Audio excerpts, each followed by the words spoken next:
Hello viewers, welcome to ICSE Board Class 10 Chemistry. This is episode 2.1.1 and we are with chapter Chemical Bonding.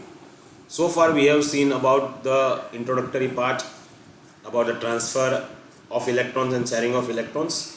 We have also seen about the formation of ionic compounds, electrovalent bond, or you can say ionic bond.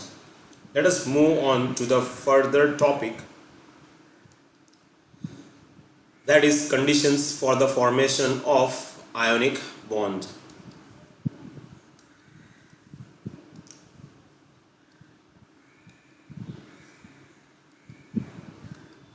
So here conditions. So we require what? We require to have a conditions.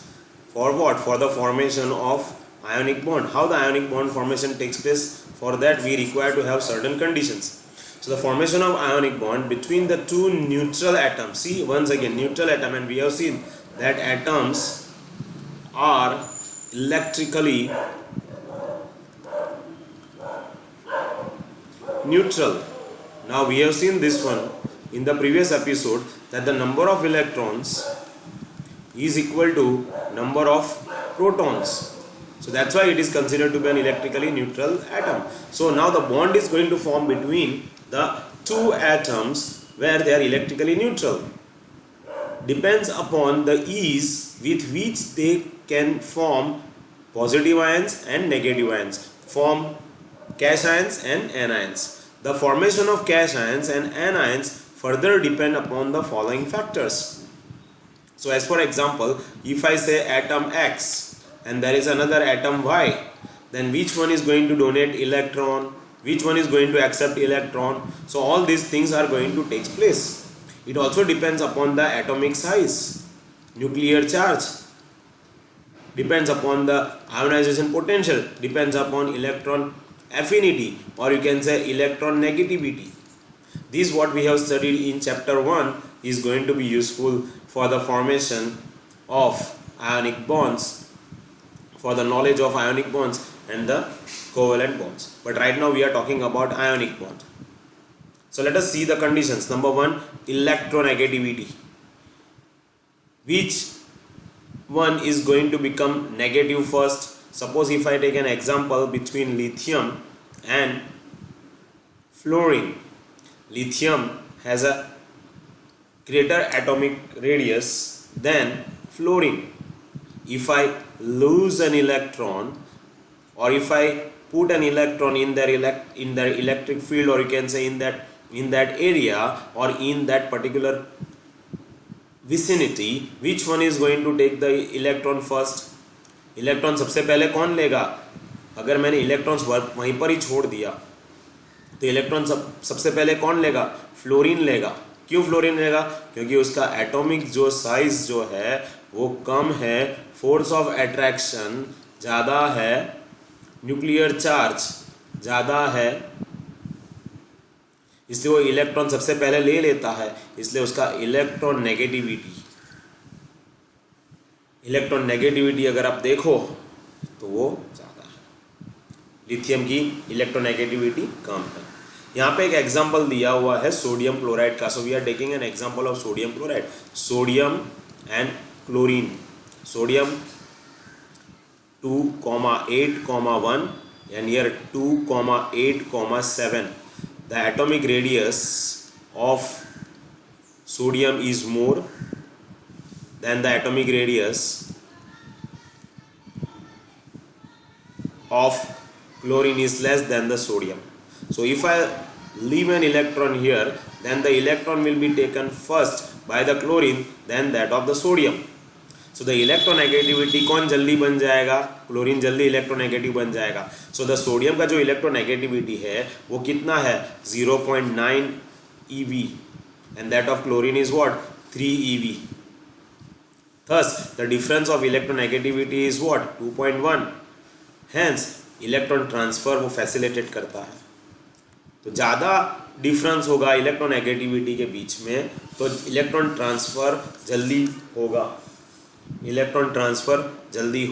So that's what you have to keep in mind related to electronegativity. If the difference between the values of electronegativity is more, electron transfer takes place fast.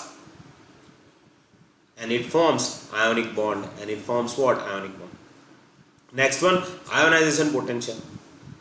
Ionization potential का मतलब क्या? Energy required to remove an electron to make it a positive charge. तो sodium के अंदर अगर आप electron को remove करना है तो थोड़ा सा एनर्जी दे दो, थोड़ा सा एनर्जी दे दो. एनर्जी ज़्यादा देने की ज़रूरत नहीं है. किसके अंदर?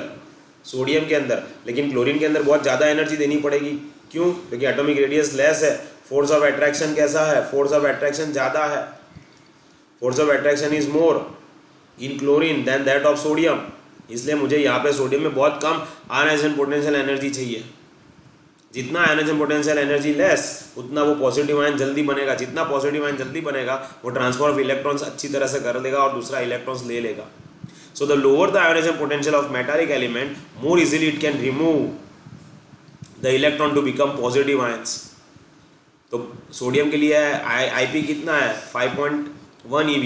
और क्लोरीन के लिए कितना है? 13 EV. ज़्यादा है क्लोरीन के लिए. क्लोरीन के लिए बहुत ज़्यादा एनर्जी चाहिए इसको इलेक्ट्रॉन्स निकालने के लिए, लेकिन सोडियम को इलेक्ट्रॉन निकालने के लिए सिर्फ 5 EV, 5.1 EV चाहिए. So it becomes positive ions at a faster rate. Next one, electron affinity. Electron affinity का मतलब पता है ना कि किसको हम इलेक्ट्रॉन अगर इलेक्ट्रॉन दिया है तो कौन पहले लेगा? सोडियम लेगा या क्लोरीन पहले लेगा? तो क्लोरीन पहले लेगा. क्यों क्लोरीन पहले लेगा? क्योंकि एटॉमिक चार्ज ज़्यादा है, एटॉमिक जो न्यूक्लियर चार्ज ज़्यादा है, एटॉमिक रेडियस जो है वो कम है, फोर्स ऑफ अट्रैक्शन ज़्यादा है. So it has a greater affinity to become negative ion. Sodium और क्लोरीन के बीच में अगर आप कंपैरिजन करते हो तो सोडियम का अगर एटॉमिक रेडियस देखो तो बड़ा है और क्लोरीन का एटॉमिक रेडियस देखो तो छोटा है. तो इलेक्ट्रॉन मैंने यहाँ पे बीच में छोड़ दिया, तो दोनों के बीच में कंपटीशन होगा. कौन पहले इलेक्ट्रॉन ले लेगा? क्लोरीन ले लेगा. क्यों? क्योंकि एटॉमिक रेडियस कैसा है? लेस. फोर्स ऑफ अट्रैक्शन कैसा है? ज़्यादा. न्यूक्लियर चार्ज कैसा है? ज़्यादा. समझ में आया? जहाँ पर न्यूक्लियर चार्ज ज़्यादा होता है वहाँ पर फोर्स ऑफ अट्रैक्शन ज़्यादा होता है और एटॉमिक रेडियस कम होगा. अगर एटॉमिक रेडियस कम होगा तो दूसरा इलेक्ट्रॉन आराम से वो खींच लेगा. So the electron affinity is -3.8 EV. और वो नेगेटिव आयन जल्दी बन जाता है, पहले बन जाएगा नेगेटिव आयन. तो जिसके अंदर इलेक्ट्रॉन एफिनिटी बराबर, जिसके अंदर इलेक्ट्रॉन एफिनिटी ज़्यादा है. So higher the value of electron affinity of a non metallic element, ज़्यादा है ना, क्योंकि वो जल्दी ले लेगा ना इलेक्ट्रॉन्स को, तो जल्दी नेगेटिव बन जाएगा. तो ये सब आपको एग्जाम्पल देके आपको समझाना है. Let us move on to the next part. Strength of an ionic bond. Ionic bond का जो स्ट्रेंथ है किसके ऊपर डिपेंड करता है? Now transfer of electron takes place, and transfer of electron takes place that means that there is a formation of what? As for example sodium ने electron दे दिया तो सोडियम प्लस हो गया, क्लोरीन ने इलेक्ट्रॉन ले लिया तो माइनस हो गया. दोनों के बीच के अंदर जो है that is a transfer of electron takes place with the help of an electrostatic attraction, और you can say electrostatic force.